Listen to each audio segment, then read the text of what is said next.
A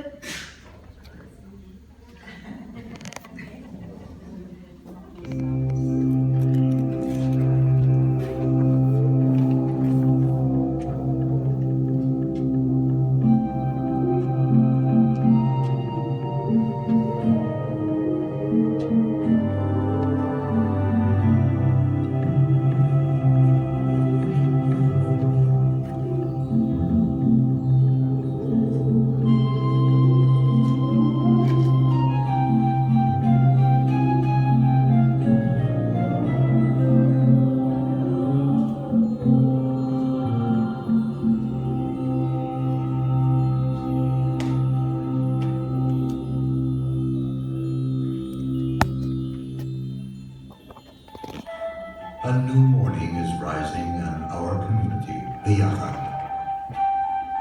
We came here to the edge of the country, facing the Dead Sea, from Jerusalem to Galilee and the plains. We abandoned families, friends, and work to come to the place where we can purify ourselves and properly prepare for the final war.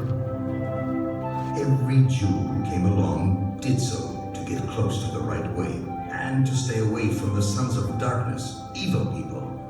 Among them you will even find high priests from Jerusalem. He who believes in our way is the Son of Light, and when the final war begins, all our opponents will be destroyed. But in the meantime, we are here. Here in this holy place, no one can distract our minds from worshiping the Lord. We don't possess much, and the little we have we share equally. The good Lord, He supplies us with all our needs, even in this barren desert. This morning, while working in the date grove, a neighbor from Enot Kaneh, a 5-hour walk from here, passed by. He told us of the bitter end of one John the Baptist, whose head was severed by King Herod. Suddenly, I remembered we too had one by the name of John. Years ago, he came to us and requested to volunteer. Each new candidate undergoes a thorough examination and, once accepted for a season of study, joins us in work as well. At the end of 2 years' time, just before becoming a full member, he arose, broke his vow to Yahweh, and left. Twice daily we bathe together in the purifying bath in order to be sanctified in the pure waters.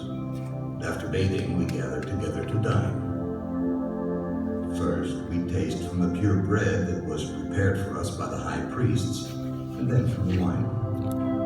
When we went for our evening's toil, we inscribed the high priest's words describing the Lord who created the spirits of light and darkness, and thereupon based every deed.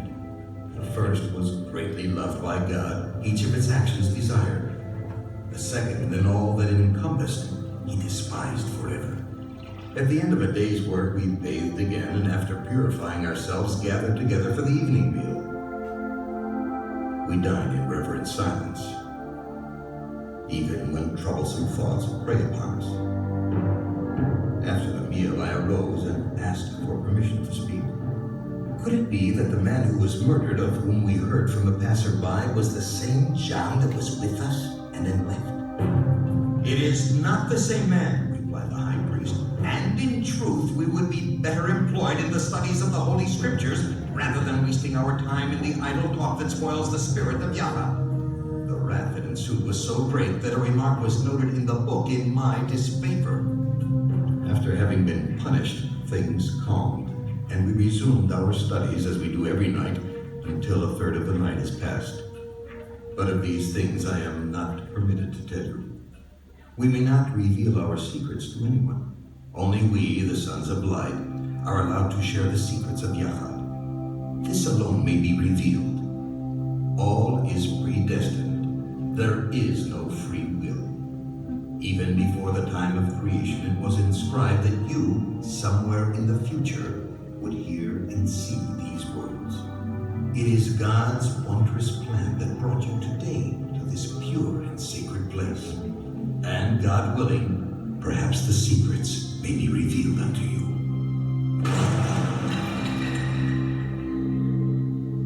In the year 68 CE, just before the Roman army arrived in this part of the country, members of the Yahad hid their writings and put them for safekeeping in the caves surrounding us.